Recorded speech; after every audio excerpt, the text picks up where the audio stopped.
Welcome to Utah Stories Top 5, where we scour all the top headlines of the day and sift through all the spin and clutter and present to you the most important and pressing headlines, saving you countless hours. I'm your host for today, Allegra Zukowitz. And on today's Top 5, we have what is going to happen next for Utah's homeless shelters. Is Ogden's Main Street the best main street in the country? Does Alta need the gondola? How do you find gold in Utah? And should you reconsider always asking your kids how they feel? But before we get to our headlines, be sure to smash that like button and subscribe to our channel. And today's episode is brought to you by Utah Stories Magazine. Did you know that just for $3 a month, you can have Utah Stories print magazine delivered right to your door? Utah Stories has been in print for nearly 20 years, and the reason people still love reading it on paper is that it is a very unique and fun, tangible way to experience the world around you. All right, let's dive into our first headline and story. What is going to happen next for Utah's homeless shelters? In the past 5 years, Utah's homeless system has undergone significant change, with plans for further transformation. A notable initiative involves allocating part of $25 million for a new 600 to 800 bed emergency shelter. Despite earlier intentions to operate smaller shelters, the decision reflects the need for larger capacity due to increasing homelessness. The closure of a downtown Salt Lake City shelter in 2019 prompted skepticism but aimed to address issues of chaos and crime in the area. However, demand quickly outpaced the new facility's capacity, highlighting ongoing challenges. Efforts to involve other cities and counties have slowly progressed, with increased state involvement led by officials like Wayne Niederhauser. The homeless population has surged, necessitating expanded shelter availability and a holistic approach addressing behavioral and mental health issues. Despite funding shortfalls, significant investments have been made, including for emergency shelters, supportive housing, and mental health programs. Decision makers face challenges in sitting the new shelter and ensuring it meets community needs while preventing past problems. Legislative measures emphasize accountability, mental health support, and addressing homelessness as a statewide issue. As we reported a lot on the Utah Stories program, even though there is going to be a 600 to 800 bed shelter, is it enough? There's been a lot of issues with homelessness, clearly, and they're clearly still going on. And it's also like, when is the shelter going to be built? Is it going to get done enough in time? I mean, the shelters didn't already get built in time for winter. So moving on to the next story, is Ogden's Main Street the best main street in the country? I thought this story was super cool. I just recently went to Ogden for the first time and went to 25th Street, and it was super, super cool. So downtown Ogden's historic 25th Street is among the top 20 finalists for Best Main Street in USA Today's Best Reader's Choice Awards for 2024, currently leading the rankings. Recognized for its rich history and vibrant culture, the street benefits from its proximity to recreational opportunities and stunning mountain views. Major ongoing projects, such as the renovation of Union Station and the Wonder Block, signify the area's continued revitalization despite its past challenges, including many board-up storefronts. Ogden's downtown has transformed over the years, and the nomination reflects the success of the city's revival efforts. Voting for the finalists will continue until April 8th. Alrighty, moving on. Does Alta need the gondola? The Town Council of Alta, Utah, passed a resolution urging the Utah Department of Transportation, UDOT, to suspend its consideration of a gondola project for Little Cottonwood Canyon. This decision comes after concerns were raised regarding the environmental impact assessment of the gondola and amid ongoing lawsuits against the project. The council prefers a more thorough and transparent evaluation process, potentially conducted by a third party to ensure public trust. While supporting certain phases of UDOT's plan for the canyon, including increased bus service and road improvements, the council questions the necessity of the gondola and suggests exploring alternative options.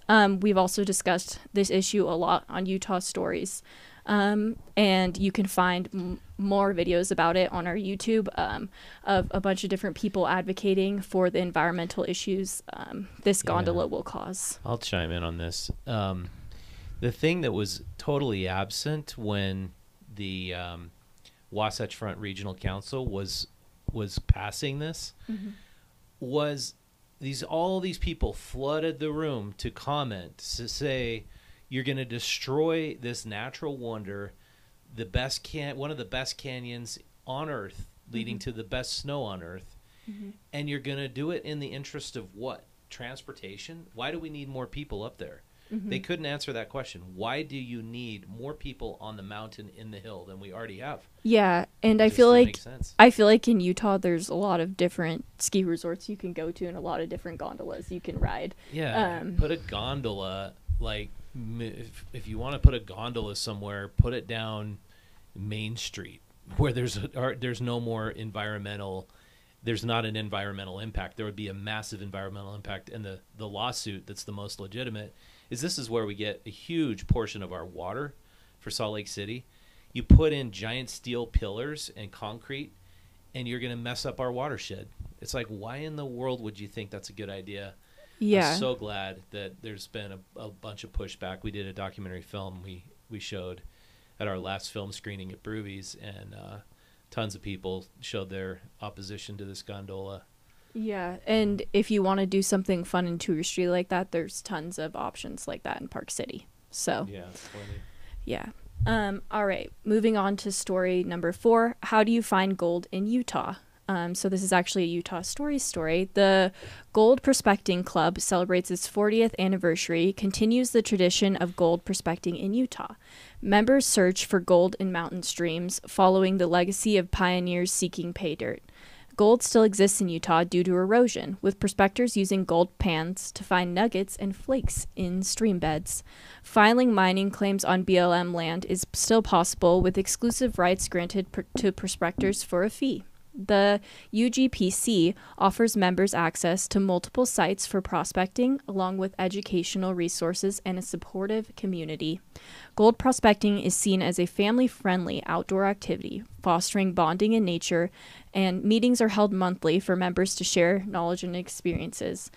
So I thought this was pretty cool. I'm from California, so when I was in 2nd grade, we mined fake gold that the teachers put in the creek for us. So I think it's pretty cool that there's gold in Utah and that there's a community that does gold prospecting here. So alrighty, moving on to story number 5. Should you reconsider always asking your kids how they feel? So research psychologists suggest that the common belief that happens should be the ultimate goal for children that may be misguided. Despite the prevalent practice of constantly checking in on children's emotions, it can actually be counterproductive, leading to increased emotional distress. Emotions are highly reactive to attention, and focusing too much on them can exacerbate negative feelings. This approach also suggests that feelings are always reliable indicators of well-being, which is not necessarily true.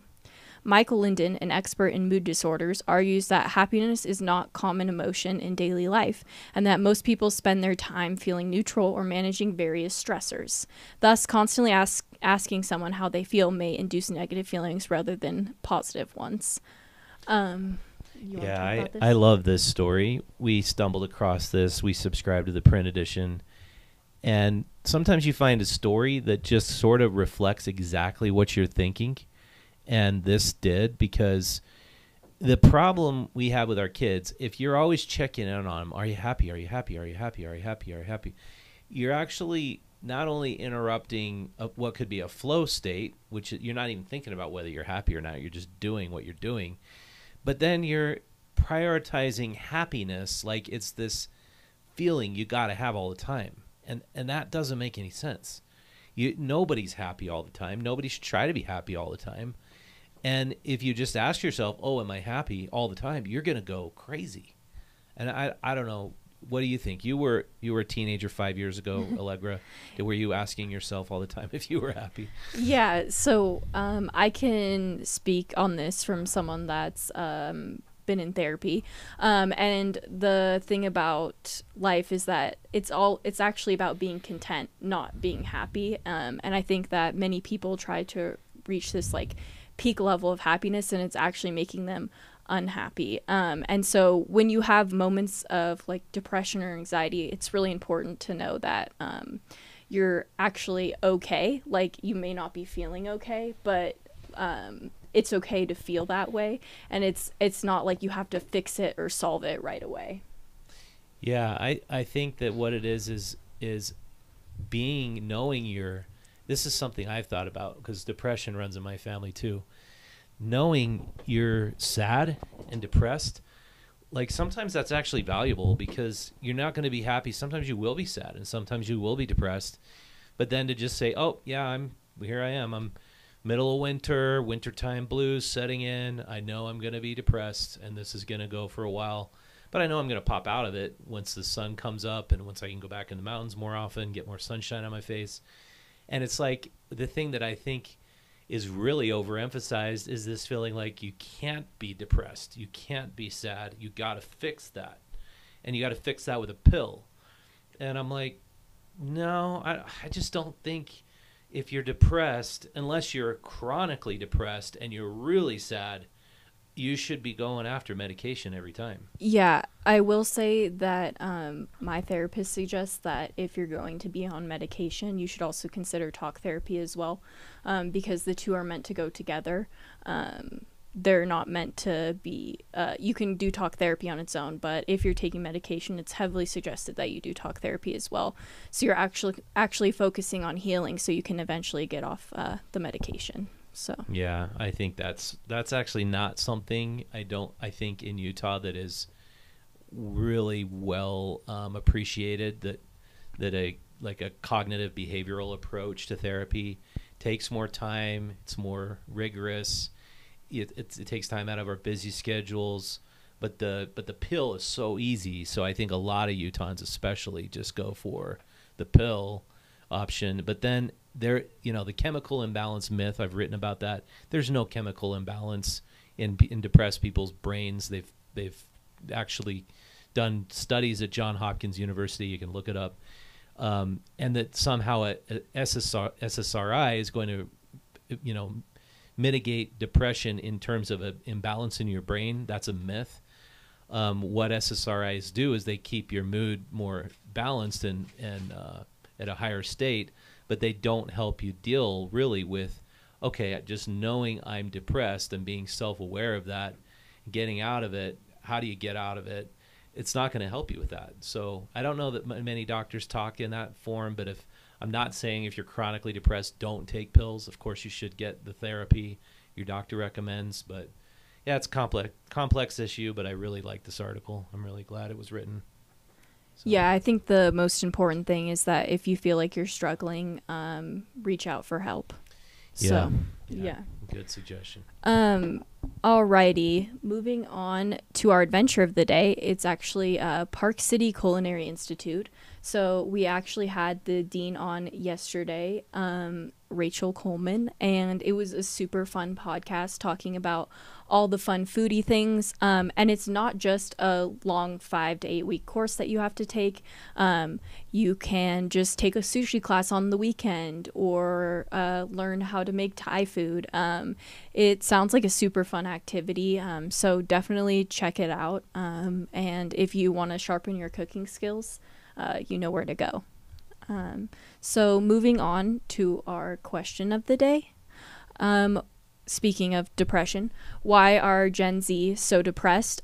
So I read this article in the Deseret News and I thought this lead was really interesting, so I'm going to go ahead and read it.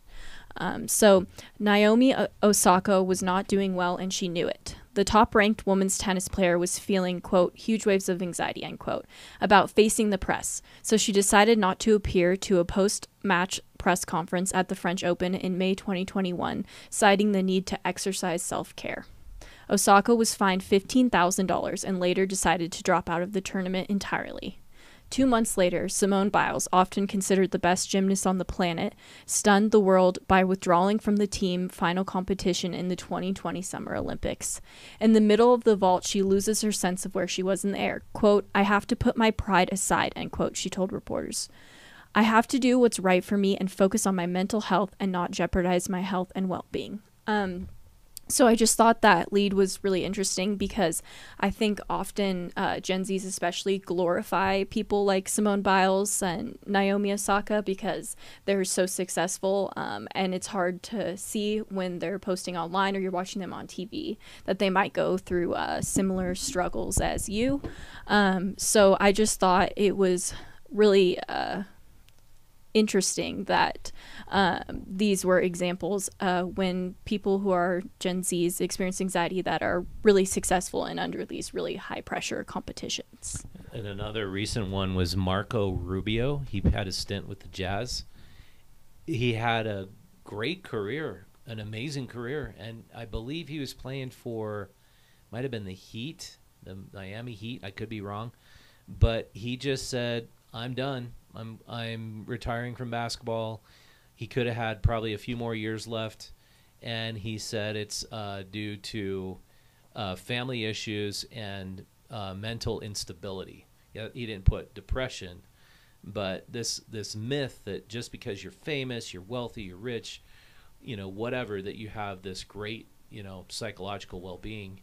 I think that's a myth that the media perpetuates, and you just find these people very often are very unhappy, and so it's like, what do you do to be happy? I think that comes from having close, meaningful relationships, spending time doing something you're actually passionate about. We talked to Rachel about that yesterday on the podcast.